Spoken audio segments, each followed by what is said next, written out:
Welcome students, Mahaguru online class में आपका स्वागत है। और आज हम आपको पढ़ा रहे हैं मुगल वंश के एक महान शासक शाहजहां के बारे में। शाहजहां के बारे में आप सब जानते ही हैं।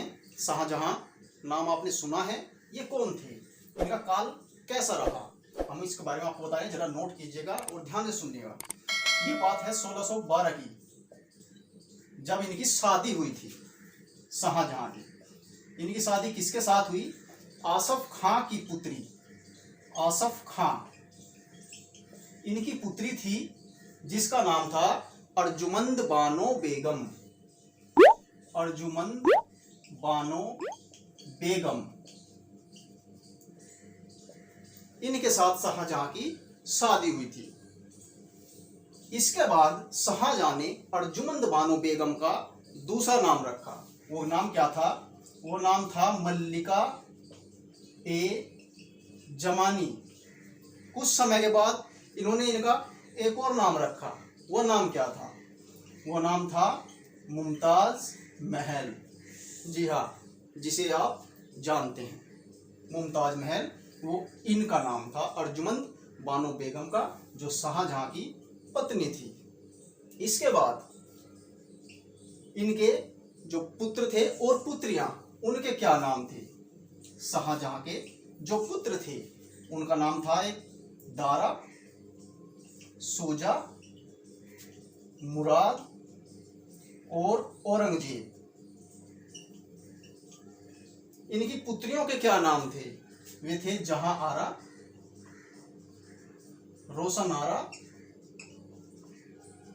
और गोहर आरा।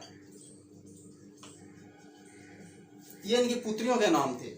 इसके बाद एक घटना हुई 1631 में। क्या घटना हुई? जब मुमताज महल अर्जुमंद बानो बेगम अपनी 14वीं संतान को जन्म दे रही थी, तो उनकी मृत्यु हो गई।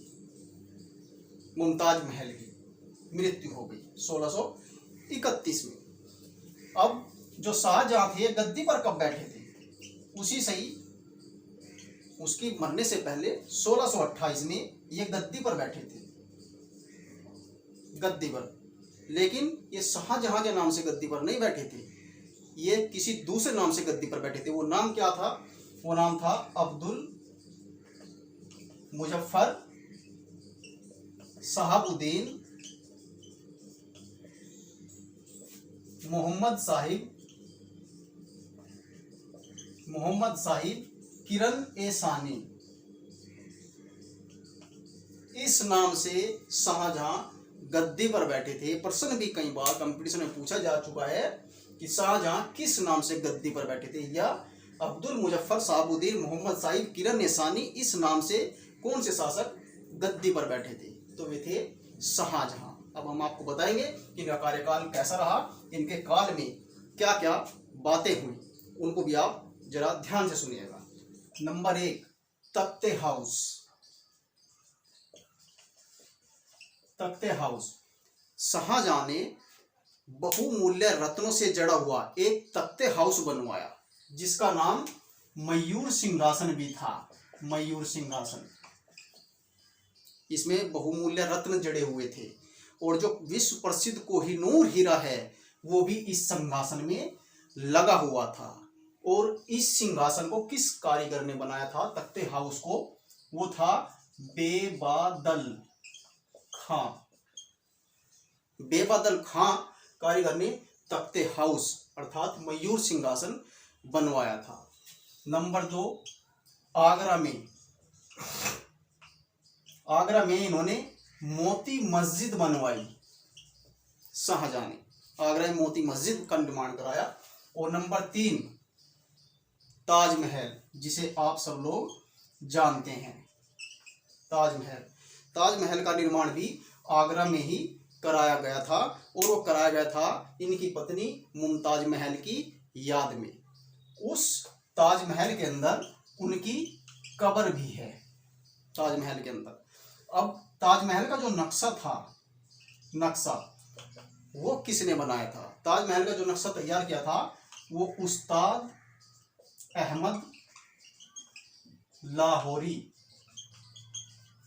उस्ताद अहमद लाहौरी ने ताजमहल का नक्शा तैयार किया था। और इसके जो वास्तुविद थे, वे थे उस्ताद ईसा खान। उस्ताद ईसा खान ताजमहल के वास्तुविद थे। इसके बाद उन्होंने दिल्ली में लाल किला बनवाया। शाहजहां ने, जिसे आप सब जानते ही हैं। लाल किला को एक नाम से और पुकारा जाता है। वो नाम क्या है? उसको किला ए मुबारक भी कहा जाता है। लाल किला को किला ए मुबारक भी कहा जाता है। और उस लाल किले के अंदर इन्होंने एक दीवान ए खास बनवाया। उस दीवान ए खास में एक अभिलेख लिखवाया। वो अभिलेख क्या है? वो अभिलेख है, अगर फिरदौस गर रुई जमीयस्त हमीयस्त उ हमीयस्त।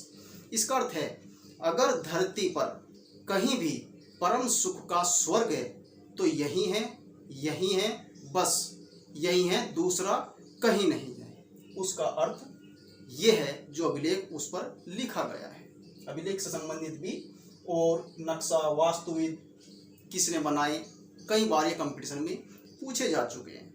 इसके बाद एक निर्माण इनकी पुत्री जो जहां आरा है उन्होंने भी कराया था। वो कहाँ? उन्होंने आगरा में जामा मस्जिद बनवाई थी। जहां आरा ने जामा मस्जिद बनवाई थी। उस जामा मस्जिद को दूसरे नाम से ही पुकारा जाता है। वो है नाम मस्जिद ए जहां आरा। इस नाम से भी उसको जाना जाता है। ये इनके काल के निर्माण कार्य थे शाहजहां के। तो ये प्रश्न भी पूछा जा सकता है कि मुगल वंश के किस शासक का कार्यकाल स्वर्ण युग कहा जाता है? तो वे थे शाहजहां को निर्माताओं का राजकुमार भी कहा जाता है, क्योंकि इन्होंने बहुत सारी अच्छी चीजें बनवाई। ताजमहल, तख्ते हाउस, मोती मस्जिद, लाल किला, इसलिए इनको निर्माताओं का राजकुमार भी कहा जाता है। और इनको जो इनका कार्यकाल रहा है उसको संगमरमर का काल भी कहा जाता है, क्योंकि संगमरमर का प्रयोग इनके कार्यकाल में बहुत ज़्यादा हुआ। जो निर्माण कार्य हुए इनमें संगमरमर का प्रयोग बहुत हुआ है, इसलिए शाहजहां के काल को स्वर्ण युग कहा जाता है। शाहजहां ने जो अपना पुत्र था इनका बड़ा, जिसका नाम था दारा, उसको अपना उत्तराधिकारी घोषित किया था कि मेरे बाद गद्दी पर दारा बैठेगा। लेकिन जो इनका दूसरा पुत्र था औरंगजेब, वो भी गद्दी हथियाना चाहता था। इसलिए औरंगजेब ने दारा के साथ युद्ध छेड़ दिया। वो युद्ध कहाँ हुआ था? वो हुआ था धर्मठ या सामूगढ़। इसको धर्मठ या सामूगढ़ का युद्ध कहा जाता है। ये हुआ था शाहजहां के पुत्र दारा और औरंगजेब के बीच। इस युद्ध में दारा की हार हुई थी और औरंगजेब जीत गया था। जब वो जीत गया तो औरंगजेब ने गद्दी पर कब्जा कर लिया और शाहजहां को बंदी बना लिया। फिर उन्होंने इसे बंदी बनाकर कहाँ रखा? वो रखा आगरा के किले में। तो आगरा के किले में बंदी बनकर रहे शाहजहां और गद्दी पर कब्जा कर लिया इनके बेटे औरंगजेब ने। जब वे वहां पर बंदी थे तो जो इनकी प्रिय पुत्री थी शाहजहां की, जिन्होंने आगरा में जामा मस्जिद बनवाई थी जहां आरा, उन्होंने शाहजहां की वहीं आगरा के किले में सेवा की। जब उनकी उम्र शाहजहां की 74 साल हो गई, 1666 की बात है, 1666 की 74 साल की उम्र में शाहजहां की वहीं पर आगरा किले में मृत्यु हो गई। ये कार्यकाल रहा है शाहजहां का। अगर आपको पसंद आया हो तो हमारा चैनल सब्सक्राइब कीजिए, वीडियो शेयर कीजिए, लाइक कीजिए और बेल का बटन दबाइए। थैंक यू, धन्यवाद।